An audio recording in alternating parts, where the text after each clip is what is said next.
Gold, trusted gold buyers. మీరు తాకట్టు పెట్టిన బంగారాన్ని విడిపించి ఈ రోజు ఉన్న మార్కెట్ ధరకు కొనబడను.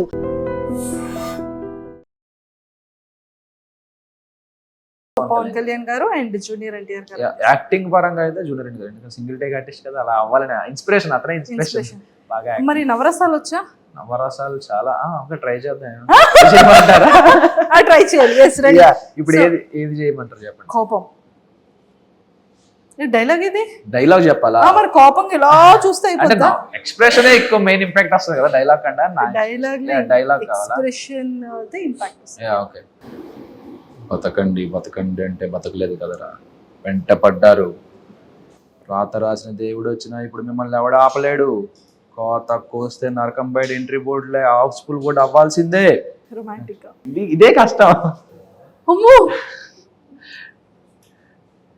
నేను చచ్చిపోతే నువ్వు ఏడుస్తావో లేదో తెలియదు కానీ నువ్వు ఏడిస్తే నేను ఖచ్చితంగా చచ్చిపోతా.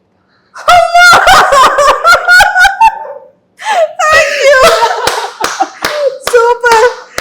ఖచ్చితంగా ఇది వైరల్. సుధీర్ గారు మీ డైలాగ్ ఇక్కడ వాడేసాడు పవన్ కళ్యాణ్. అదే నాకు వెంటనే రొమాంటిక్ డైలాగ్ అనగానే ఇదే డైలాగ్ గుర్తొచ్చింది. సుధీర్ అంటే నేను అసలు ఎక్స్పెక్ట్ చేయలేదు. ఒక్కసారి నాకు చెమటలు వచ్చేసి. మీకే కదా చెప్పమన్నారు. Thank you so much. So చాలా చాలా బాగుంది. అండ్ సైకో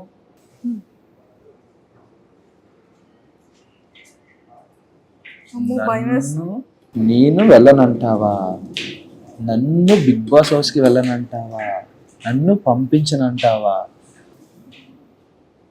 చెప్తా. వద్దు, బిగ్ బాస్ హౌస్ కి అర్జెంట్ గా ఓట్లేసి పంపించేయండి. పవన్ కళ్యాణ్ యాక్టర్ గానో లేకపోతే ఆర్మీ ఆఫీస్ గానో చూడాలి తప్ప సైకోగా చూడకూడదు. ప్లీజ్ ఎవరెవరైతే ఓటు వేయాలో దయచేసి అందరూ కూడా పవన్ కళ్యాణ్ ని హాట్స్టార్ లో ఓపెన్ చేసి ఓటు వేసి అర్జెంట్ గా డీకి 10 ఓట్స్ వస్తున్నాయి అనమాట. మీరందరూ ఆ ఓట్స్ వేసి అర్జెంట్ గా పవన్ కళ్యాణ్ ని బిగ్ బాస్ హౌస్ లోపలికి పంపించండి. సో పర్ హెడ్ ఓన్లీ 1 ఓటుకి మాత్రమే ఎలిజిబుల్ ఉంది. అంతేనా? సైకోగా మారొద్దు పవన్ కళ్యాణ్. సూపర్. చాలా ఫన్నీగా హాస్యం అంటే అండి మనకి అలా ఉంటదండి. చాలా చూడాలి. ఇప్పుడే చూస్తే అలాగా వెళ్ళాలి కదా హౌస్ లోకి వెళ్తే అప్పుడు విశ్వరూపాలైన నవరసలైన అప్పుడు పండిద్దాం. ఇప్పటి నుంచి ఎందుకు మరి బలవాళ్ళే. అంతే అంటారా? అంతే మరి. సూపర్ అండి పవన్ కళ్యాణ్ గారు. ఇలాగైతే నిజంగానే చించేస్తారండి మీరు. అంతే అండి. Super. And if in case మంచి రెస్పాన్స్ ఉంది బయట జనాలు, ఇన్స్టాగ్రామ్ ఎందుకు ఈ అబ్బాయి ఓపెన్ లేదు?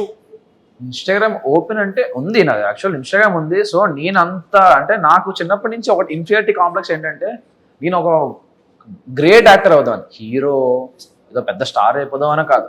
ఒక గ్రేట్ యాక్టర్, ఒక మంచి యాక్టర్, ఒక ప్రకాష్ రాజ్ గారు లాగా, ఒక జగపతి బాబు గారు లాగా, ఒక సావిత్రి గారు లాగా ఒక మంచి యాక్టర్, ఏ రోల్ అయినా చేసి ఒక మంచి యాక్టర్. ఎందుకు మనకి ఎగ్జాంపుల్ గా మన ఏరియాలో ఉండే సత్యదేవ్ గారు కావచ్చు, ఇలాంటి ఒక మంచి యాక్టింగ్ గా ఒక మంచి అవార్డ్స్ తీసుకుందామని, యాక్టింగ్ లో బ్రిలియన్స్ యాక్టింగ్ నేర్చుకుందామని అనుకున్నా. అంత brilliant acting bond with acting అయితే నేను కాదు, నేను ఒప్పేసుకుంటాను. సో ఇంకా యాక్టింగ్లో నెక్స్ట్ లెవెల్ అన్నింటి ట్రై చేసుకుంటూ బాగా నేర్చుకుంటూ షైన్ అవుదాం. ఒక పర్టికులర్ ఏజ్లో మనకు ఒక మంచి బ్రేక్ వస్తుంది అనే థాట్ నాది.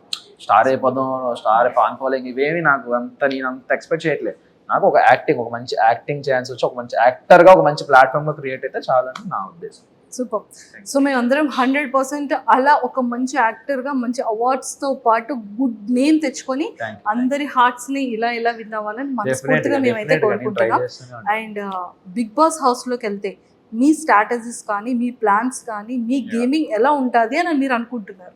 ఓకే, నేను అది ఆల్రెడీ గెస్ట్ చేశాను. మీకు స్ట్రాటజీ పరంగా అయితే నేను ఆల్రెడీ గెస్ట్ చేశాను. ఏది నా ఫుడ్ టాస్క్. ఓకే, వీళ్ళు లేచారు, ఫుడ్ టాస్కే ఉంటుంది మ్యాక్సిమం అని. అంటే అంత బిర్యానీ తినేమంటే ప్లేట్లో పొట్ట సరిపోయింది. అంటే నాకు కార్తీక్ గారు గుర్తొచ్చారు వెంటనే నాకు బిర్యానీ. ఓకే రా ఇంకా మొదలెడదాం అని చెప్పి. అక్కడ మెయిన్ థింగ్ ఏంటంటే బర్గరు ఎక్కువ తినాలి. రైస్ క్వాంటిటీ తింటే ఎక్కువ వెయిట్ పెరుగుతాం, కానీ బర్గర్ ఏంటంటే వాటర్ తాగలగానే డైల్యూట్ అయిపోతుంది. సో నేను ఇంత ఒక 3-4 కట్స్లో ఒక బర్గర్ తినేసి వాటర్ అలా ఒక డ్రాప్ అది కొంచెం ప్లస్ అయింది అనమాట. సో దాంతో పాటు ఓన్లీ బర్గర్ మీద ఉండిపోకుండా ఇక్కడ ప్లేట్ బిర్యానీ ఆవిడ మామగారు ఉన్నారు కదా, ఆవిడ మామగారు వడ్డించారు. సో ప్లేట్ ఖాళీ చేసేసారు. వెయిట్ పుట్టాను అవ్వాలి. బ్రెయిన్ యూస్ చేశారు స్ట్రాటజీ. సూపర్. అండ్ బయటకు వచ్చిన తర్వాత అంటే ఖచ్చితంగా పేరెంట్స్కి ఒక చిన్న భయం ఉంటుంది, అరే వీడు మంచిగా సెటిల్ అయ్యాడు, ఇప్పుడే కదా వెళ్ళాడు, మంచిగా 2 years అవుతుంది బాబు వెళ్ళి, మంచి సెటిల్ అవుతున్న టైంలో ఈ ఆపర్చునిటీ ఇండస్ట్రీ యాక్టింగ్ అని చెప్పి ఇలా వచ్చాడు, ఇందులో నిజంగానే స్కోప్ ఉంటుందా, ఎంతో మందిని మనం చూస్తూ ఉన్నాం అనేది బయట జనాలకు లేకపోయినా బయట చెప్పకపోయినా పేరెంట్స్ కి హార్ట్ లో ఉంటుంది. సో అలా అమ్మ గాని నాన్న గాని ఎవరైనా డిస్కస్ చేశారా మీతో? వాళ్ళ ఫీలింగ్ ఏంటంటే వాడికి ఇష్టం లేకపోయినా మా కోసం దేశానికి సేవ చేయడానికి మా గురించి వెళ్ళిపోయాడు, మా మాట కాదనలేక వెళ్ళిపోయాడు, వాడి ప్యాషన్ అన్ని పక్కన పెట్టి వెళ్ళిపోయాడు, సో వాడికి ఇప్పుడు ఛాన్స్ వచ్చింది, సో ఎంకరేజ్ చేద్దామని ఉన్నారు వాళ్ళు. ఏంటి అసలు పవన్ కళ్యాణ్ ఇన్స్టాగ్రామ్ మొత్తం ఫీమేల్ ఫాలోయింగ్ ఎక్కువ కనబడుతుంది ఏంటి? అనుకోండి మరి. నేను చూసాను ఫాలోవర్స్ అందరినీ. అయ్యా నాకు అంత లేదండి బాబు. రాజు గారు మీరు హ్యాండిల్ చేస్తున్నారు కదా, ఫాలోవర్స్ అందరూ అమ్మాయిలు ఎక్కువ ఉన్నారా అబ్బాయిలు ఎక్కువ ఉన్నారా? ఏం చెప్పారు? లేదు నేను నాకు ఎవరికి రాలేదు, నా వరకు అయితే ఎవరు రాలేదండి. నేను నిజంగా ఊరుకోండి, అమ్మాయిలు అందరూ ఫాలోయింగ్ ఎక్కువ అవుతుందంటే ఏంటి సంగతి? నేను చిన్నపిల్లండి మేడం, 23 కదా నాకు. ఇంకా లేదు ఏ హోప్స్ నన్ను బతకనివ్వండి మేడం.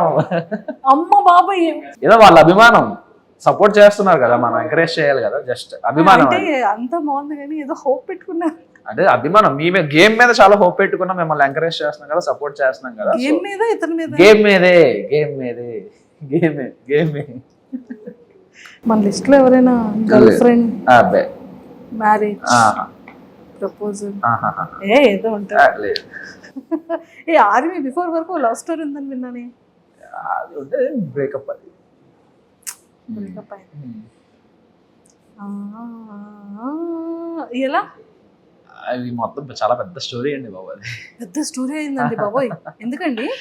అంటే స్టోరీ అంటే ఏముండదు, ఫర్ సపోజ్ ఓకే ముందు అటు నుంచి అప్రోచ్మెంట్ అనేది అటు నుంచే జరిగింది. నేను అప్పుడు బిజీగా ఉన్నాను, ఇప్పుడు ఈ కోచింగ్, ఇప్పుడు డాడీ కోసం ఏదైతే మనం ఈ ప్రొఫెషన్లోకి అడుగు పెట్టేటప్పుడు నేను అది ఆ డెడికేషన్లో ఉన్నప్పుడు ఓకే సమ్వాట్ నా ఫ్రెండే, చిన్నప్పుడు ఫ్రెండ్, నాకు తెలియదు అంత పరిచయం లేదు, చిన్నప్పుడు ఫ్రెండ్ అని తెలుసు. సో అలా అలా నార్మల్గా మాట్లాడుకోవడం జరిగింది. నార్మల్గా అలా రోజు అలవాటు పడిపోయాం, బాగా అలవాటు పడిపోయిన తర్వాత ఒక రోజు ఎక్స్ప్రెస్ చేసింది ఎలా అంటే, లేదు అవ్వదు, మనకు అంత సినిమా లేదమ్మా, నన్ను నువ్వు తట్టుకోలేవు, మా అమ్మాయి నన్ను తట్టుకోలేదు, నిన్నేం తట్టుకుంటా అని చెప్పి ఫస్ట్ అవాయిడ్ చేసేసాను నేనే. తర్వాత లేటర్ బాధ అనిపించింది, ఎందుకు ఇలా, తను మంచిదే కదా అది అని చెప్పి. అన్ఫార్చునేట్గా జరిగిన వెంటనే నేను ఇలా యాక్సెప్ట్ చేసిన వెంటనే ఇలా ఒక 1-2 monthsలో నాకు ఇలా వచ్చేయడం జరిగింది అనమాట ట్రైనింగ్.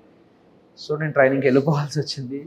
వెళ్ళిపోయిన తర్వాత కూడా బాగానే ఉంది, తర్వాత మధ్యలో ఏమైందో తెలియదు, మెసేజెస్ లేవు, కాల్స్ లేవు. సో అది కూడా ఒక నా తప్పలేండి, అంటే తప్ప అంటే నా బ్లండర్ ఏమైందంటే, నేను ఒకరోజు లీవ్కి వస్తున్నా, ట్రైనింగ్ మధ్యలో ఒకరోజు లీవ్కి వస్తుంటే సో కలవమన్నారు, ఇలా కలవండి మా ఇంట్లో వాళ్ళని, ఇలా మా మావయ్యని కలువు అని అంటే, నేను ఓకే దాన్నే వాళ్ళు కలుద్దాం ఓకే అని చెప్పి కలుద్దామని చెప్తే, ఆవిడ ఆ రోజు నేను ఫ్లైట్ నైట్ దిగితే ఆ రోజు నైట్ టైం అయింది కదా, వద్దు బాబు అన్నాడు. తర్వాత మరుసటి రోజు నాకు ప్రాక్టికల్ ఎగ్జామ్స్ ఉన్నాయి, ఆ ప్రాక్టికల్ ఎగ్జామ్స్ చూసుకొని అది కూడా 6-7 అయిపోయింది. ఇప్పుడు అక్కడ నుంచి 50 kilometers డ్రైవ్, నైట్ 9 అయిపోతుందమ్మా, రేపు మార్నింగ్ రా అంటే, ఓకే సార్ నాకు నైట్ అదే రేపు ఆఫ్టర్నూన్ నాకు 3కి ఫ్లైట్, నేను మార్నింగ్ వచ్చి మిమ్మల్ని కలుస్తానని చెప్పి మార్నింగ్ రెడీ అవుదాం అనుకుంటే, సో అక్కడ వెదర్ నాకు ట్రబుల్ ఇచ్చింది అనమాట. అక్కడ కలకత్తాకి వెళ్ళాల్సిన ఫ్లైట్ వేరే సమ్ సోర్సెస్ వల్ల ఫ్లైట్ ప్రీపోన్ లా అయింది, సమ్ టైమింగ్ సరిగ్గా నాకు కనెక్ట్ అవ్వలేదు, సెట్ అవ్వకపోవడం వల్ల నేను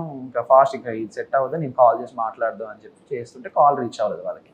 తర్వాత వెళ్ళిపోయిన తర్వాత ఇలా కాల్ చేసి ఇలా చెప్తుంటే వాళ్ళు అన్నారనమాట. దాని తర్వాత కూడా ఓకే పర్లేదు, నెక్స్ట్ టైం వచ్చినప్పుడు కలుద్దాం అది అంది. తర్వాత అప్పటి నుండి ఇంకా మరి రెస్పాన్స్ లేదు, నా మెసేజ్కి అట్లకి ఏ రిప్లై లేదు, ఏమీ లేదు. సరే మేబీ ఏమో ఇంట్లో ఉంది, ఇక్కడ కళ్ళంటే వాటర్ వచ్చాయి ఇప్పుడు ఎందుకు అవన్నీ. అంటే నేను ఎలా ముందు చాలా అరగంట ఉండేవాడు మనిషిని అసలు. ఓకే బేసిక్గా నాతో మంచిగా మాట్లాడితే ఓకే, మాట్లాడకపోయినా నేనేం వేరే వాళ్ళ గురించి బేసిక్గా ఆలోచించాను, ఎందుకంటే నా గురించి నేను ఆలోచించడానికి నాకు టైం సరిపోదు, అంత ఆలోచించుకుంటా నా గురించి. సో వేరే వాళ్ళ గురించి ఆలోచించే పర్సన్ కాదు బేసికల్గా. సో అలా ఈ మనిషి గురించి ఆలోచించి ఏమైంది అసలు ఏంటి అనే క్వశ్చన్కి ఒక స్టేజ్లో అర్థమైంది, ఇంట్లో మేబీ ప్రెషర్ ఏమైనా పెట్టారేమో, మేబీ ఇంట్లో లాక్ అయ్యిందేమో అని ఎక్స్పెక్ట్ చేసి ఓకే కాలేజ్లో జాయిన్ అవుతారు కదా, కాలేజ్లో జాయిన్ అయిన తర్వాత ఎవరైనా ఫోన్ తీసుకొని మెసేజ్ చేస్తుందని చెప్తే వేరే వాళ్ళ ద్వారా కాలేజ్లో జాయిన్ అయిందని కూడా తెలిసింది. కాలేజ్ జాయిన్ అయింది కదా ఇంకా మెసేజ్ రాకపోవడం ఏంటంటే నేను మా ఫ్రెండ్స్కి వాళ్ళందరికీ ఫోన్ చేశారా ఎలా ఉంది ఏది కథ అని చెప్పి నేను ఎంక్వైరీ చేసి తీరా వాళ్ళ క్లాస్లో ఒక ఫోన్ నెంబర్ 4 రోజులు తపస్సు చేసి ఒక ఫోన్ నెంబర్ పట్టుకొని ఫోన్ చేస్తే ఆవిడ ఫోన్ ఇస్తే నేను మాట్లాడిన తర్వాత మాట్లాడతానని చెప్పి తర్వాత ఒక స్టేజ్లో నేను వెళ్ళాను, ఇంటికి వెళ్ళాను. నాకు లీవ్ దొరికిన వెంటనే ఎప్పుడైతే నాకు ట్రైనింగ్ అంతా అయిపోయిందో దాదాపు ఒక 8 months తర్వాత నాకు లీవ్ దొరికింది. 8 months వరకు లేదు, 8 monthsకి లీవ్కి వెళ్ళిన తర్వాత వాళ్ళ ఇంటికి వెళ్ళాను. వాళ్ళ ఇంటికి వెళ్తే వాళ్ళ డాడీ వాళ్ళు అవ్వదు అసలు ఇంట్లో కూడా రాకనివ్వదని చెప్పి పంపించేశారు, బయటికి పంపించేశారు. So okay okay no problem అని చెప్పి నేను సైలెంట్ అయిపోయాను. తర్వాత విషయం ఏం జరిగింది, ఒక 3-4 months తర్వాత వాళ్ళ డాడీకి నేనే ఫోన్ చేశాను. ఏంటంటే అప్పుడు టైం పాస్ కోసం అని చెప్పి నా కాంపిటేటివ్ బుక్స్ అని చెప్పి దానికి పంపించేశాను.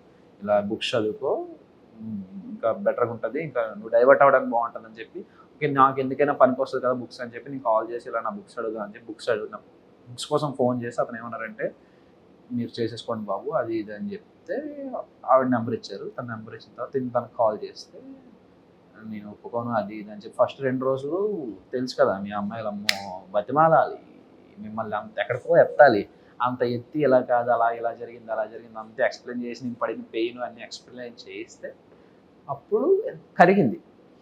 ఓకే అని చెప్పి ఒక బాగానే మాట్లాడారు. ఒక 3-4 days తర్వాత మళ్ళీ బ్లాక్ అయింది. ఎందుకు బ్లాక్ అయ్యిందా అనే క్వశ్చన్కి తర్వాత ఇంకో 3 రోజుల తర్వాత మనిషి కనబడట్లేదు. ఏమైంది మనిషి అంటే ఇంకో అఫేర్. ఇది twist, final twist, Pokiri level twist. ఇది ఎవరితోనో వేరే అబ్బాయితో ఎవరితోనో సంపాట్ అఫేర్ ఉంది, వాళ్ళ ఇంట్లో కూడా తెలుసు, అందుకే నిన్ను ఒప్పుకున్నారు. వాళ్ళ ఇంట్లో తెలిసే కాబట్టి నేను ఒప్పేసుకున్నారు. నువ్వు బెటర్ ఉన్నావు వాళ్ళకన్నా, వాడికన్నా నువ్వు బెటర్ ఉన్నావు అని చెప్పి ఒప్పేసుకున్నారనే తను వెళ్ళిపోయింది. ఎక్కడ నీకు ఏముంటుందో అని చెప్పి చాలా గట్టి దెబ్బ తగిలింది. ఓకే కానీ పెయిన్ ఉంది కదా, అంటే ఎఫర్ట్స్ ఉంది కాబట్టి.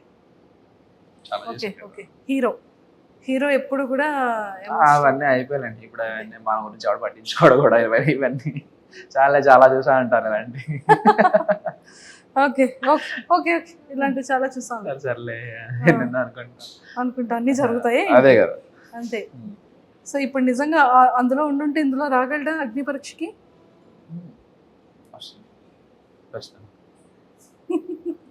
Super. Whatever past is past, కానీ ప్రెసెంట్ ఎంత బాగుంది. సో అయితే అప్లికేషన్స్, పోస్ట్ లెటర్స్, కార్డ్స్ అన్ని కూడా డైరెక్ట్గా పంపించవచ్చు. అయితే పంపించవచ్చు. ఎవరికి పంపిస్తారు చూసారా, ఇది కదా ఆన్సర్ వచ్చింది.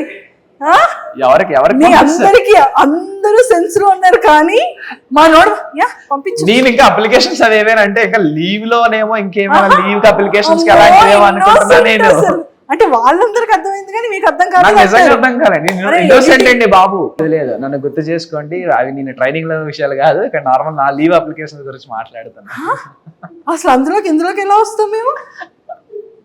రామ అందరికీ అర్థమైంది అక్కడ. నేను చిన్నపిల్లండి అండి, ఇన్నోసెంట్ కదా, ఒక పట్టాను అర్థం కాదు. ఏం చెప్తాను, చాక్లెట్ ఏమైనా తెచ్చిమ్మంటావా? బిస్కెట్స్ మానేసాను అవన్నీ. సూపర్. సో ఫైనల్ గా అప్లికేషన్స్ అన్నిటికీ కూడా రాజు అప్లికేషన్స్ అన్ని కూడా లైన్ లో పెట్టమ్మా. డన్. సో మరి నాగమామకి తగ్గట్టు ఇంకొక మన్మధుడు బిగ్ బాస్ హౌస్ లోపలికి వెళ్ళబోతున్నాడు. అయితే మన్మధుడు ఎవరు కనీసం చూడను కూడా చూడరు నన్ను. సో మొత్తానికి అయితే లోపల హౌస్ లో స్క్రీన్ ప్రెజెన్స్ ముందు మనం ఎవరం కనబడం నాగమామ ముందు. నాగమామ ఇస్ ఆల్వేస్ రాకింగ్ ఖచ్చితంగా కదా. సో జడ్జెస్ గురించి అండ్ బ్యూటిఫుల్ యాంకర్ శ్రీముఖి గారి గురించి ఏం చెప్తారు? చాలా సపోర్టివ్. అసలు మినిమం అంత సెలబ్రిటీ లెవెల్లో ఆఫ్ జడ్జింగ్లో ఉన్న, జడ్జిమెంట్ లెవెల్లో ఉన్న, జడ్జెస్గా ఉన్న అంత లెవెల్ ఆఫ్ యాటిట్యూడ్ ఎవ్వరు చూపించేవారు. అందరూ చాలా క్లోజ్గా ఉండేవారు, నీట్గా మాట్లాడేవారు, వచ్చి కనబడగానే హాయ్ చెప్పేవారు. హాయ్ అమ్మ ఎలా ఉన్నావు, బాగుంది, డ్రెస్ బాగుంటే బాగుందని చెప్పేవారు, అన్నీ చెప్పేవారు, అన్నీ మాట్లాడారు. శ్రీముఖి గారు అయితే పక్కకు వచ్చి కూర్చొని అన్నీ మాట్లాడారు, అన్నీ చెప్పేవారు. అదే ఎలా కాదు, ఇంకా బెటర్గా ఉండండి, ఇంకా బాగుంటుంది, మీ ఫ్యూచర్ బాగుంటుంది, మీకు అందరికీ ఛాన్సెస్ వస్తాయి అని చెప్పి శ్రీముఖి గారు కూడా మంచి మాకు అందరికీ బూస్టప్ ఇచ్చేవారు. ఏ మాత్రం ఎవరైనా టాస్క్ ఏదైనా ఫెయిల్ అయ్యి డల్ అయినా వెంటనే సపోర్ట్ చేసి ఇలా కాదు ఇంకా బెటర్ చేస్తావు అని చెప్పి సపోర్ట్ ఇచ్చి అభిజిత్ గారు చాలా మంచివారు. నవదీప్ గారు ట్రూ ఎంటర్టైనర్. అతను మా యూత్ ఐకాన్. అతను మాకు చిన్నప్పటి నుండి అతను ఎక్కడున్నా తను తీసేసుకుంటారు. తన స్టేజ్ మొత్తం తను తీసేసుకుంటారు. అది మాకు తెలిసిందే. అభిజిత్ గారు చాలా మంచివారు, చాలా స్వీట్గా, చాలా స్మూత్గా ఉంటారు. నాకు అంటే మీకు టెలికాస్ట్ అవ్వలేదు కానీ ఇంకా నాకు లాస్ట్ డే షూట్ అయిపోతున్నప్పుడు నేను ఏంటి అన్నపూర్ణ స్టూడియోస్కి మళ్ళీ ఎప్పుడు వస్తాను, ఈ ఆ స్టేజ్ను వదలబుద్ధి కంటే అలా వచ్చేస్తున్నాయి, ఎందుకు ఏడుస్తున్నా అని చెప్పి అలా వచ్చి అభిజిత్ గారు కలుతూ చాలా సపోర్ట్. బిందు మాధవ్ గారు ఆసమ్, చాలా రెస్పెక్ట్ ఇస్తారు మనుషులు కూడా. డాన్స్ చేశారంట కదా బిందు మాధవి గారు? యా, ఇద్దరితో డాన్స్ చేశా కానీ ఎపిసోడ్ లో. ఇంకా ఎవరిద్దరితో? శ్రీముఖి గారితో బిందు మాధవ్ గారితో ఇద్దరితో డాన్స్ చేశారు. ఫుడ్ టాస్క్ అయిన వెంటనే డాన్స్ నెంబర్ ఉంది కానీ మరి ఎడిటింగ్ లో టైం సరిపోక మేబీ అంటే మెంబర్ ఆఫ్ మొత్తం అన్ని టాస్క్ లో టైం సరిపోక 15 minutes కదా ఎపిసోడ్, సో టైం సరిపోక చేసినట్టు. సూపర్. సో ఫేవరెట్ యాక్ట్రెస్ ఎవరు? Favourite actress Keerthy Suresh. Acting అమ్మో సూపర్. రమ్యకృష్ణ గారు. ఓ, ఒకటి పాజిటివ్ ఇంకొకటి విలన్. శివగామి. సూపర్. సో మీ భాషలో మీ స్లాంగ్ లో మీకు ఇష్టమైన 1 minute మీకు కెమెరాను వదిలేస్తున్నా. సో ఓటింగ్ కోసం ఆడియన్స్ ని ఏం రిక్వెస్ట్ పెడతారో పెట్టండి. నమస్తే అండి. అంటే అండి తెలుసు కదా ఎక్కడ ఉన్నాను, బిగ్ బాస్ అగ్నిపర్స్ కంటెస్టెంట్ ని. కొంచెం నా గురించి చూసి మనం ఆడిషన్లు అన్నిటిని చూసారు కాబట్టి మీ ఇంట్లో వాళ్ళు అనుకొని చూసి సపోర్ట్ చేసి ఓటేస్తారని అనుకుంటున్నాను. ఓటు వేసి సపోర్ట్ చేసి నా పర్ఫార్మెన్స్ చూడండి. ఆల్రెడీ వచ్చాయి ఎపిసోడ్లు వచ్చాయి కదా, అమ్ములు కూడా అంతానే ఎరగడేస్తాను, చెరబడేస్తాను, ఒక్కొక్కడతాను. నేను హౌస్లోకి వెళ్ళిన తర్వాత కూడా చూస్తారు, అస్సలు ఎవరిని డిసప్పాయింట్ చేయను. ఓటు వేసినప్పుడు మాత్రం వీళ్ళ ఓటు అన్నట్టు మీకు ఎవరికి రాదు. ఖచ్చితంగా డిసప్పాయింట్మెంట్ మీకు ఎవరికి ఇవ్వను. సో ప్లీజ్ ఓటు వేస్తారు. మరి హ్యాండ్ చూసేద్దాం, బిగ్ బాస్ అసలు కలుసుకుందాం. ఓకేనా, బాయ్. Last final question. చాలా మంది కాదు, ఎవరో ఫ్యూ పీపుల్ బేసిక్గా ఎవరు మిమ్మల్ని మీరు రిప్రజెంట్ చేయాలి అంటే ఖచ్చితంగా మీ యూనిఫామ్లోనే రావాలి, దాంట్లోనే మాట్లాడాలి. సో ఎవరో కొంతమంది ఫ్యూ పీపుల్ ఎవరో సింపతి కార్డ్ యూజ్ చేస్తున్నారు అంటున్నారంటే ఏంటది? సింపతి అంటే అసలు మీనింగ్ ఏంటి? మీ ఐడెంటిఫికేషన్ అది కదా, నా రిప్రజెంటేషన్ అది కదా. సో అది వచ్చారు. సో అది సింపతియా? సింపతి ఏం లేదు, సింపతి ఏం కాదు కదా. సో మీ పాయింట్ ఆఫ్ వ్యూలో అలాంటి వాళ్ళకి మీరు ఇచ్చే ఆన్సర్ ఏంటి? ఓకే, మేబీ వాళ్ళకు ఎవరి ఇండివిజువాలిటీ వాళ్ళకు ఉంటుంది. ఇప్పుడు మనం ఒక ఒపీనియన్ అనుకుంటాం, అవతల ఒక ఒపీనియన్ అనుకుంటాం, కానీ నిజం అనేది ఒకటి ఉంటుంది కదా. ఇక్కడ ఉన్నది నిజం ఏంటంటే, ఈ పాయింట్లో ఉన్నది నిజం ఏంటంటే, ఈ పాయింట్ ఆఫ్ టైంలో నాకు చిన్నప్పటి నుంచి యాక్టింగ్ మీద ప్యాషన్ అనేది ఇది నిజం. దీన్ని ఎవరు మార్చలేరు. మధ్యలో వచ్చింది, దాన్ని నేను వదులుకోలేదు. ఎలా అయినా వెళ్ళాను, దేశానికి సర్వీస్ చేద్దామని ఒక థాట్తోనే వెళ్ళాను. ఫ్యామిలీ కోసం కూడా వెళ్ళాను, రెండింటి కోసం వెళ్ళాను అనేది కూడా నిజమే. సో ఇక్కడ ఇదంతా నిజం, అది కూడా అంతే నిజం కదా. నేను వదిలేసుకొని నేను తిట్టలేదే. ఆర్మీ అనేది నాకు ఇష్టం, చిన్నప్పటి నుంచి ఇష్టమే. నాకు నార్మల్గా నాకు సర్వీస్ చేయడం అనేది ఇష్టమే. వాళ్ళు చూసిన ఇష్టమే, ప్రౌడ్ కదా. ఒక మూమెంట్, ఇండియాకి సర్వీస్ చేస్తున్నది ఒక ప్రౌడ్ మూమెంట్ కదా. సో నేను అలా అక్కడ నెగిటివ్ ఏం చేయలేదు. నాకు ఏవైనా ఛాన్సెస్ వచ్చి దీనికి సర్వీస్ చేయలేకుండా టైం ఎక్కువ, యాక్టింగ్ మీద ఎక్కువ స్కోప్ వచ్చి రోజంతా డైలీ షూటింగ్స్ ఏమైనా ఉంటే మేబీ అప్పుడు నేను మేనేజ్ చేయలేను కాబట్టి సో దీనికి రిజైన్ చేస్తాను. నాకంటే సేవ చేసే వాళ్ళు ఇంకా చాలా మంది ఉన్నారు కదా. చాలా మంది యూత్ వెయిట్ చేస్తున్నారు ఇండియాకి సేవ చేద్దామని. వాళ్ళు కూడా ఇంకో అవకాశం కూడా దొరుకుతుంది కదా. అట్లీస్ట్ నాకున్న టైమే, నాకున్న దాంట్లో, నా ఏజ్లో, నా లైఫ్లో అట్లీస్ట్ కొంత టైం అయినా నేను ఇండియాకి సర్వీస్ చేస్తాను కదా. కొంతమంది సర్వీస్ చేయకుండా వచ్చి నువ్వు ఎలా వచ్చేస్తావు అనే వాళ్ళు నేను ఏం చేయలేను. సో నో ప్రాబ్లం, వాళ్ళు అనుకుంటారు. సో నాకు తెలుసు నిజం ఏంటో, నేనేంటో నాకు తెలుసు. సో పవన్ కళ్యాణ్ గారు, all the very best. Thank you. ఖచ్చితంగా హాట్స్టార్లో ప్రతి ఒక్కరు ఓటు వేసి మిమ్మల్ని హౌస్ లోపలికి పంపించాలని మనస్ఫూర్తిగా నా తరపు నుంచి అండ్ మీ insta followers and Bigg Boss అభిమానుల తరపు నుంచి అండ్ అలానే మా ఐడ్రీమ్ వ్యూవర్స్ అందరి తరపు నుంచి కూడా all the very best. Thank you. Instagram followers ఉన్నారు, నాకే ఫాలోవర్స్ ఉన్నారా? అమ్మ బాబోయ్, మేము చూసాంలేండి ఫాలోవర్స్ అంతా, మాకు కనబడుతుంది కింద కమెంట్లలో, రీపోస్ట్లలో, ట్యాగుల్లో చూస్తున్నాం మేము కూడా. సూపర్.